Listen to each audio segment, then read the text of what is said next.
20% de la population américaine est actuellement totalement vaccinée, entièrement, c'est-à-dire soit une dose de Johnson & Johnson, soit les deux requises par Pfizer et Moderna. Le 19 avril, tous les Américains adultes pourront prétendre à un vaccin.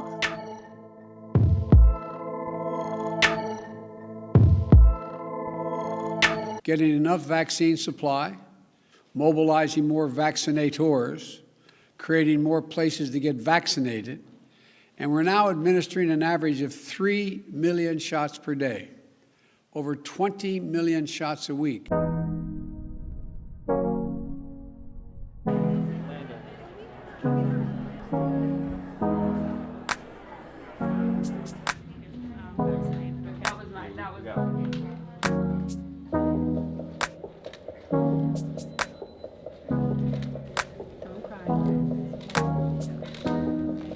Il y a aussi des couacs, il y a certaines populations vulnérables qui sont peut-être plus difficiles à cibler, qui ont des difficultés simplement d'accéder aux lieux de vaccination ou qui sont un peu plus réfractaires, notamment dans la population afro-américaine. Ça fait renaître un peu des mauvais souvenirs de tests qui ont été faits sur des afro-américains, des tests en termes justement de maladies et de vaccins.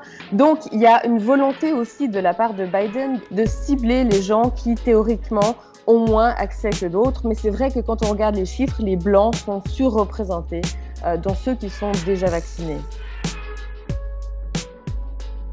Il y a les centres de vaccination de masse, donc c'est des stades, c'est des parkings de supermarchés, ça peut aussi être dans les parcs d'attractions, notamment du côté de Disney, ça s'est vu.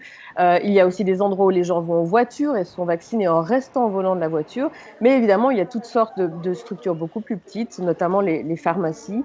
Et en quelque sorte, les Américains qui ont de la chance peuvent, en s'inscrivant, un peu choisir d'une part le lieu et aussi le vaccin auxquels ils veulent avoir accès.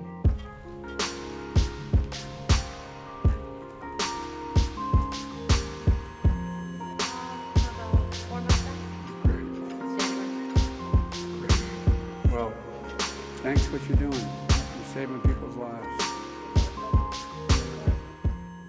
Maintenant, il faut quand même rappeler que Donald Trump, qui était très critiqué pour sa gestion de la pandémie, puisque sa priorité était de relancer l'économie, il a vraiment sous-estimé la dangerosité du virus, mais c'est quand même lui qui a voulu aussi accélérer la production et le développement des vaccins. Donc le point de départ, c'est qu'on doit quand même rappeler que Trump est à l'origine de vouloir aller vite sur les vaccins et ensuite Biden a vraiment pu continuer et de nouveau accélérer de plus en plus cette campagne qui va très vite et qui est vraiment très impressionnante en termes d'efficacité aussi.